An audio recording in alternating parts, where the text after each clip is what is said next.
35 kilometers off the coast of Brazil, there is an island you are not allowed to visit. Not because there's a war, not because it's a secret military base, but because this tiny island is home to thousands of venomous snakes found nowhere else on Earth. Welcome to Snake Island. Officially known as Ilha da Queimada Grande, this island lies about 35 kilometers off the coast of São Paulo, Brazil. It covers just a fraction of the area of a typical city, yet it is home to one of the world's most unusual snakes. The Golden Lancehead, known scientifically as Bothrops insularis, lives nowhere else on Earth. For thousands of years, these snakes have been isolated from the mainland, and that isolation changed them in a remarkable way.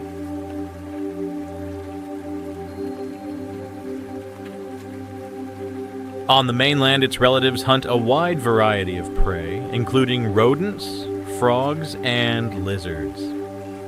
But on Snake Island, things are very different. There are no large populations of rodents for these snakes to hunt. Instead, the Golden Lancehead became highly specialized for hunting birds. It can climb into trees and wait for birds passing through the island. And here's the strange part. Scientists found that the snake's diet is surprisingly limited. Out of dozens of bird species recorded on the island, the Golden Lancehead relies heavily on just 2 seasonal visitors.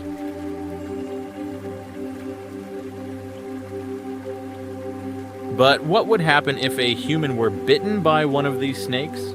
The answer is serious, but perhaps not for the reason you might expect. The Golden Lancehead's venom can cause swelling, tissue damage, bleeding, and problems with blood clotting. And there is another problem. The island is extremely isolated.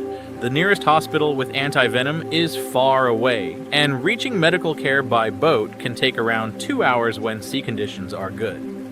For a snakebite victim, that distance can turn a medical emergency into a race against time.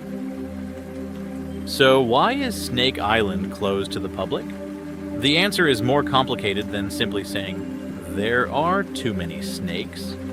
The island is a federally protected conservation area, managed by Brazil's Chico Mendes Institute for Biodiversity Conservation, known as ICMBio. Ordinary visitors cannot simply arrive by boat and explore the island. Researchers need authorization before they can visit, and even then the journey is carefully planned around weather, tides, and safety.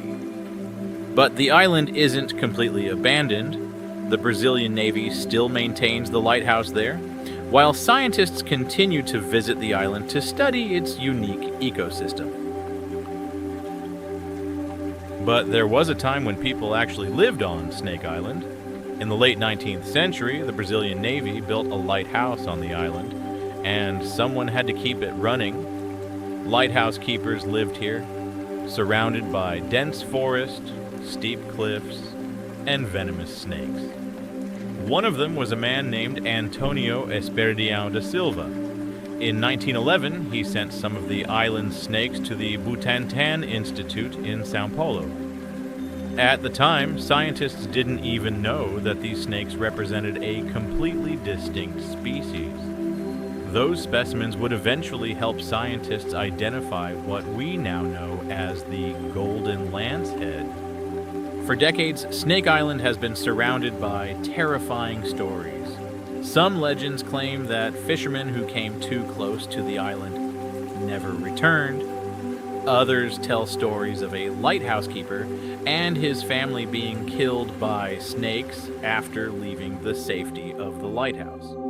And then there is perhaps the most famous story of all, that the island contains 1 snake for every square meter.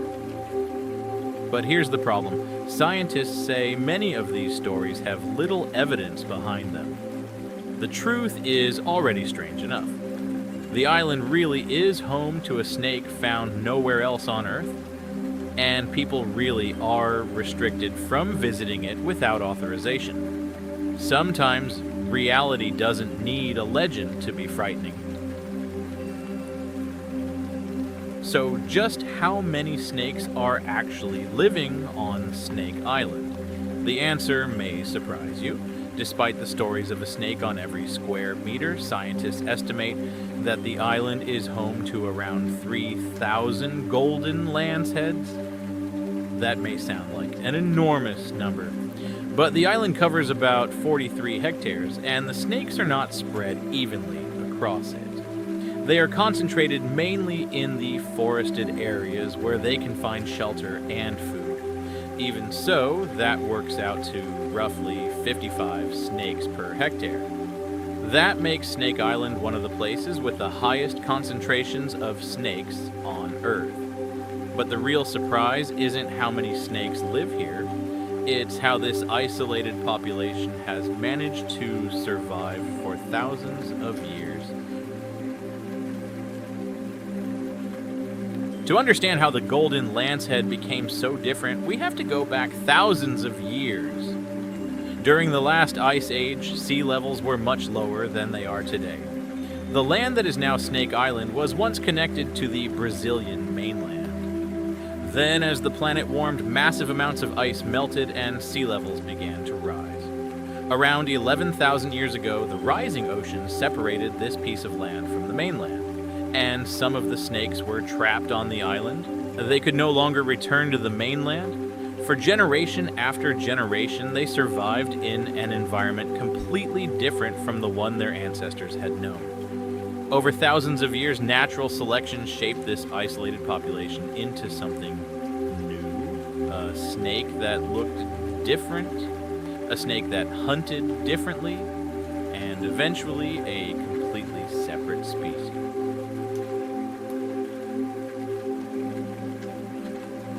Today, Snake Island is more than just a place filled with venomous snakes. It is a living example of what can happen when nature isolates a population for thousands of years. A small piece of land, separated from the mainland, where an ordinary snake evolved into a species found nowhere else on Earth.